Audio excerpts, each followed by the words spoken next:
Okay, thank you for this introduction and thank you for the invitation.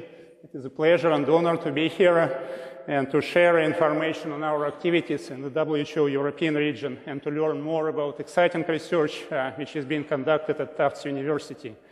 So I will stay here for another day and meet with some faculty members to discuss potential joint projects, potential collaboration. We hope to develop long-term collaboration with you and to use some of the expertise available at Tufts in our activities in Europe. So WHO European region. This is a map of the European region. It includes not only the entire geographic Europe, but also much of Asia. It includes all former Soviet Union countries, including Central Asian states here. It includes Turkey, Cyprus, and Israel. A total of 53 member states with a population of more than 880 million people. Many of the member states are interested in the environment and health issues, and since 1989, the region has the European Environment and Health Process, which includes regular ministerial conferences every 5 to 6 years. All ministers of health and the environment from all member states meet to discuss priorities and to develop agenda for the next period, 5 to 6 years. And the last conference was in 2010. The next conference is expected in 2016. So we are now working on implementing the decisions of the previous conference and preparing data and information to be presented at the next conference. European Center of Environment and Health as part of WHO. The headquarters are located in Geneva. Central office of WHO European region is located in Copenhagen, Denmark. It is one of 6 regions. The regions are quite independent. We report to regional committee, which is a group of ministers of health from all member states. There are some country offices, not in all countries of Europe, but only in countries where we need to provide direct technical assistance, mostly countries in the eastern part, some new members of the European Union. And there are technical divisions at the Copenhagen Center and geographically dispersed offices.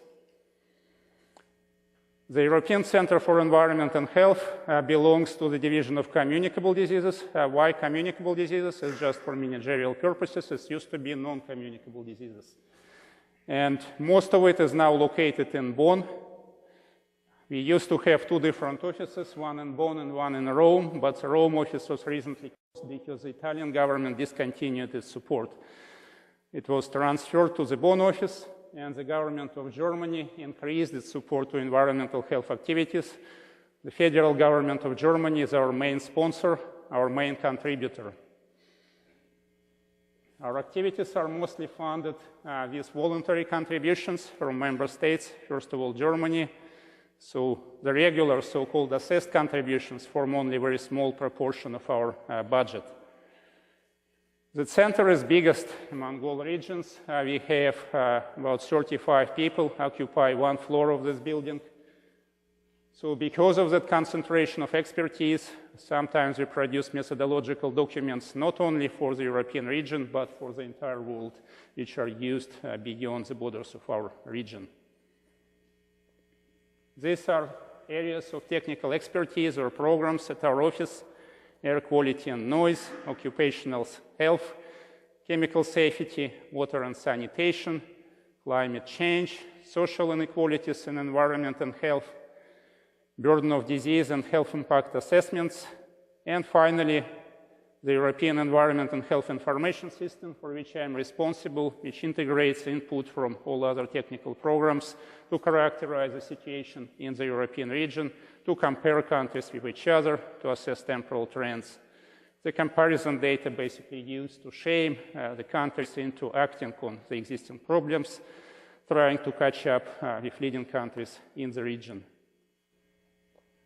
Briefly of what my colleagues in the office do: air quality and noise. These are flagship documents developed by our office, which again are used not only in the European region, but in the entire world. Ambient air quality guidelines and more recently developed guidelines for indoor air quality. There are two documents, two sets of guidelines for selected chemical pollutants and for dampness and mold. While the European Union has its own guidelines, many countries outside the European Union don't have specific standards for indoor air quality, so they used WHO recommendations to develop their policies.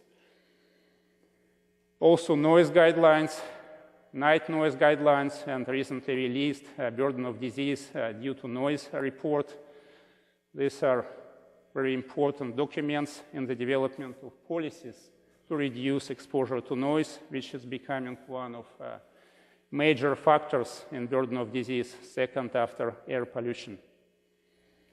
Also, other assessments such as health effects of black carbon and technical assistance directly to member states to implement those recommendations or to organize monitoring. Water and sanitation, it's a very small program, mostly focusing on member states in the eastern part of the region, where water and sanitation and infectious diseases remain #1 priority, as opposed to Western European countries. The protocol on water and health, which has been coordinated and facilitated by United Nations Economic Commission for Europe and WHO Europe, is a legally binding document. 25 countries of WHO region have ratified the document. There are working groups on different technical issues. Activities are coordinated to prevent waterborne diseases, outbreaks, to protect water sources, enhance surveillance, and provide technical assistance to member states. We develop technical guidance, such as on water-related disease surveillance and water safety in extreme weather. A new project of that program is eradication of soil-transmitted helminths. Again, it is a problem mostly in the eastern part of the region, but also some new members of the European Union still have substantial problem with helminths, such as Romania. Assessment of exposures and health risks at contaminated sites. This is a relatively new activity. We coordinate the European network of contaminated sites, develop methodology of health impact assessment, and use of human biomonitoring to evaluate levels of exposure in the populations which are exposed through multiple exposure pathways, such as food and water, air, provide technical assistance to the member states, and I would like to note long-term collaboration with the Italian region of Sicily, where they have heavily contaminated areas with petrochemical industry, so they were quite interested in collaboration with WHO, with other institutions, international institutions. So they provided funding for our activities for organization of meetings.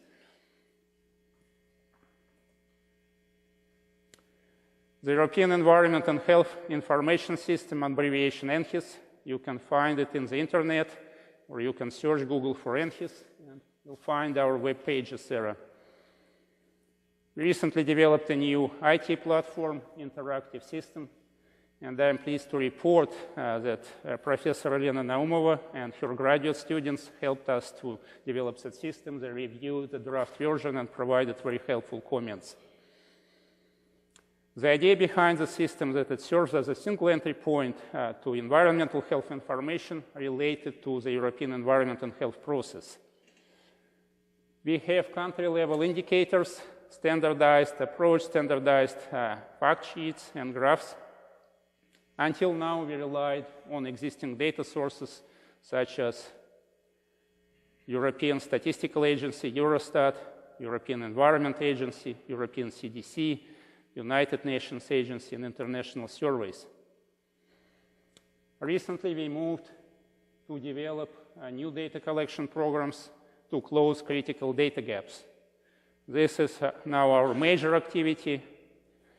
We have some ambitious goals to harmonize data collection methodology across the entire region to ensure comparability of the data. This is an example of NHIS indicator based on data from Eurostat, Survey of Income and Living Conditions, SILC, in the European Union.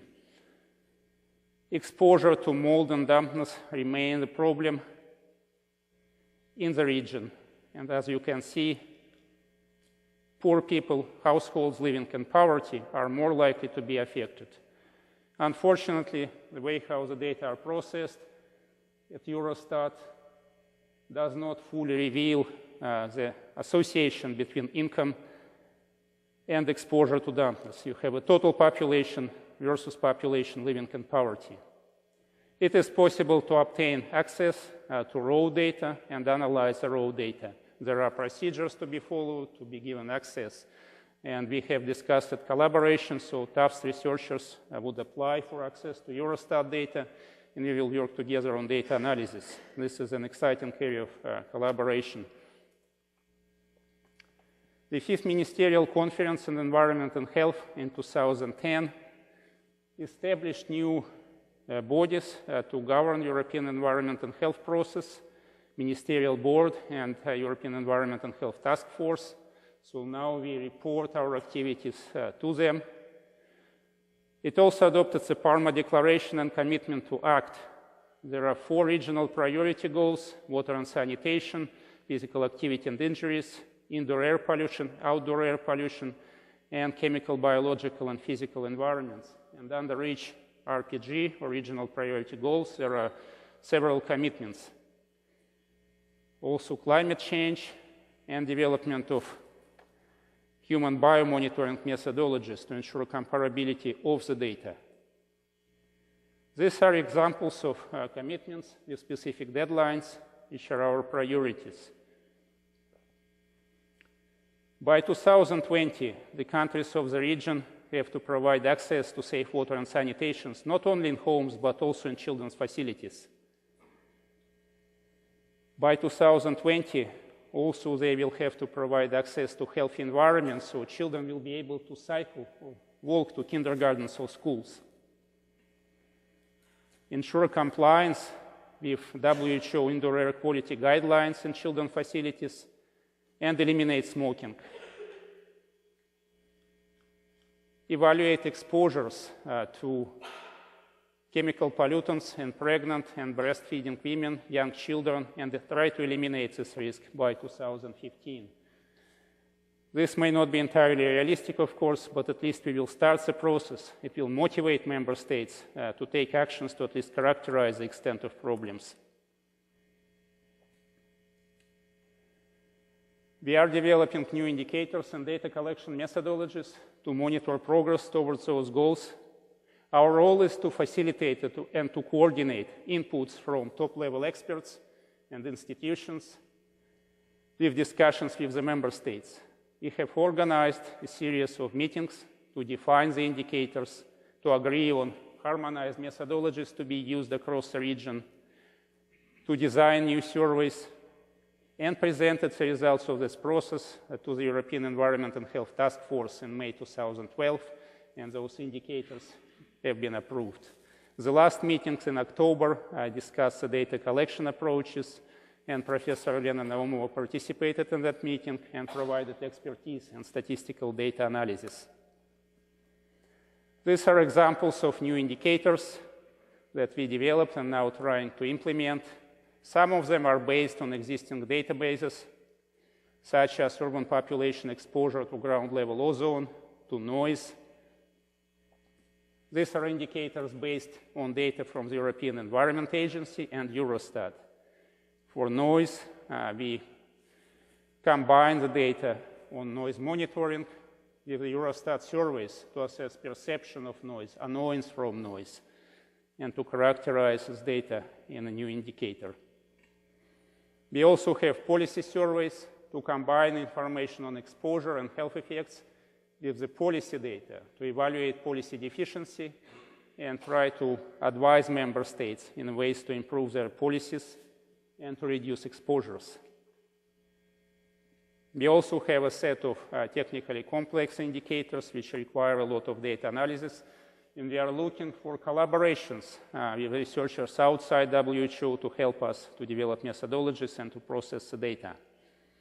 These are indicators which rely on analysis of GIS data, such as access to public green spaces in cities, population exposure to floods, exposure to allergenic pollen, and statistical analysis of mortality and temperature data to characterize health effects of heat waves. Briefly, access to green open spaces. The idea is to overlay GIS data on land use and cities. There are data for European Union cities, so-called urban atlas, with population data, either census data or individual houses, to estimate the proportion of population living near parks or open spaces within 300 meters of those areas. It has been pilot tested in several cities, but we are looking for more inputs for use of those methods and collaboration with researchers outside Europe as well as in Europe. Another indicator is exposure to allergenic pollen. Ragweed is an invasive species, produces very allergenic pollen, a big problem in Central Europe, such as in Hungary. Hungarian researchers led the development of this indicator.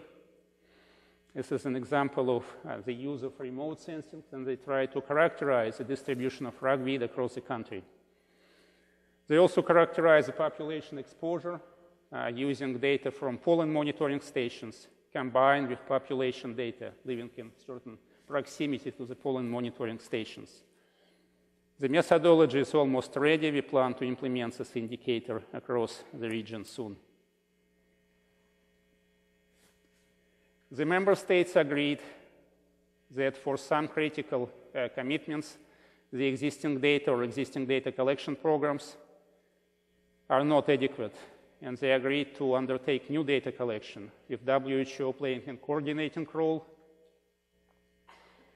With inputs from member states, we have developed a new survey, a survey in schools to assess exposure to indoor air pollution, to sanitation, and also some physical activity measures. The survey has a randomized cluster design. The idea is to have 100 to 300 schools per country, depending on the size. In each school, air pollution is measured in 3 classrooms. Specifically, we measure formaldehyde, NO2, benzene, and related compounds using passive diffusion samplers. Also assess ventilation rate using CO2 data and room occupancy data. Inspect all premises for damp and molds. Use surface moisture monitors to evaluate moisture on surfaces. And conduct questionnaire surveys of pupils, administration, and teachers. Administer questionnaires to 3 classes per school, which is 60 to 100 pupils per school. The database is very rich, and we are looking for collaboration with statisticians who would help us to analyze the data and to develop standardized methodology of data processing and analysis, including standardized scripts in SAS or R to provide technical support to member states. We have conducted pilot surveys. These are first pilot surveys in Albania and Croatia. All survey tools were translated in national languages, so we processed some of the data. These are some results. In Albania during the winter period, exceptionally low air temperature and very poor ventilation were major problems. As you can see, children in the classroom are very warmly dressed. The temperature could be as low as +6 Celsius or as low 40s Fahrenheit. Very high levels of CO2, poor ventilation, as I said, mold and dampness in many rooms, poorly maintained toilets to the point of children not using them at all. Smoking in schools was a big problem in Croatia, with some graduating classes, more than 50% of children reporting smoking. And also in some classrooms, they apparently used kerosene heaters, which resulted in high level of benzene. A little more about ventilation in classrooms. We collect CO2 data and room occupancy data, and then analyze the data to estimate the ventilation rate. The methodology was developed by our collaborators in Finland, but we are looking for reviewers for more input, and I know that there is expertise in this type of analysis at Tufts, so we'll be very pleased to discuss potential collaboration in this area. This is a graph from one classroom in Albania. As you can see, the CO2 accumulates during the day. These are breaks between classes, and it reaches very high level, above 7,000 ppm, while the level recommended in Germany is 1,000 ppm. After converting the data in ventilation rate, we demonstrated that the recommended levels were exceeded by almost an order of magnitude, or the ventilation was many times poorer than recommended. These are examples of schools and monitoring sites. These technicians are attaching monitors. You can see those passive diffusion samplers attached to the rope, and also water damage in one of the classrooms. We have a lot of data from another pilot survey in Albania, from 3 more pilot surveys in the Baltic states, Lithuania, Latvia, and Estonia. The data is available for analysis. Croatia, after conducting a pilot survey, they liked the results and they decided to conduct a full-scale survey in 170 schools in 17 clusters across the country. And they have already received some of the data, but again, I'm looking for collaborations with statisticians to use this as a first example of a full-scale data set to develop standardized methodologies. More national surveys and pilot surveys will be conducted in 2013 to 2015, and then we have to produce a report for the next ministerial conference. The member states agreed that the mercury is an important pollutant, and WHO should play a role in organizing harmonized human biomonitoring of mercury. Mercury has a global distribution, and there are ongoing negotiations on legally binding global instrument to reduce emissions to mercury. Biomonitoring is suggested as a method for assessing the effectiveness of that future legal instrument. We are developing collaboration with UNEP to develop standardized monitoring tools, not only for Europe, but for the entire world. The member states agreed that the mercury should be a core indicator, but they also expressed interest in using that survey to evaluate exposures to a range of other pollutants, metals, as well as organic pollutants. Through a series of consultations, we prepared a design of a clustered randomized survey in maternities to assess prenatal exposures to a range of pollutants. The survey will employ non-invasive sampling, such as maternal hair, urine, and cord blood, to characterize exposure to mercury, cadmium, lead, as well as a number of other pollutants. It is envisioned that we will have 2 arms, one in the general population and another in contaminated areas, such as in Sicily. And we use the Sicilian example to come up with a pilot design of a pilot project. The first pilot testing is expected this year and next year. We are going to combine the results of exposure surveys and exposure assessments with policy indicators to identify deficiencies in policies and high exposure scenario, advise member states on policy actions to reduce exposure, and then repeat those surveys after several years to evaluate their progress, reduction of exposure, and improvement in policy framework. This is my last slide. Examples of potential areas of collaboration between Tufts University and WHO European Center of Environment and Health. I have already mentioned statistical analysis of school survey data, development of standardized protocol, access to raw data from Eurostat to characterize environmental health inequalities, development of methodologies to detect waterborne outbreaks using surveillance data, to assess health effects of extreme weather events, either heat waves and mortality, or heavy rains and waterborne outbreaks. Other potential areas of collaboration may include using some novel sensors to assess indoor air pollution and other collaborations through a range of our technical programs and areas. So thank you for your attention. I will be pleased to answer any questions and provide more information on our activities. And I hope that you will find areas of common interest. I will be here for one more day tomorrow and can answer any questions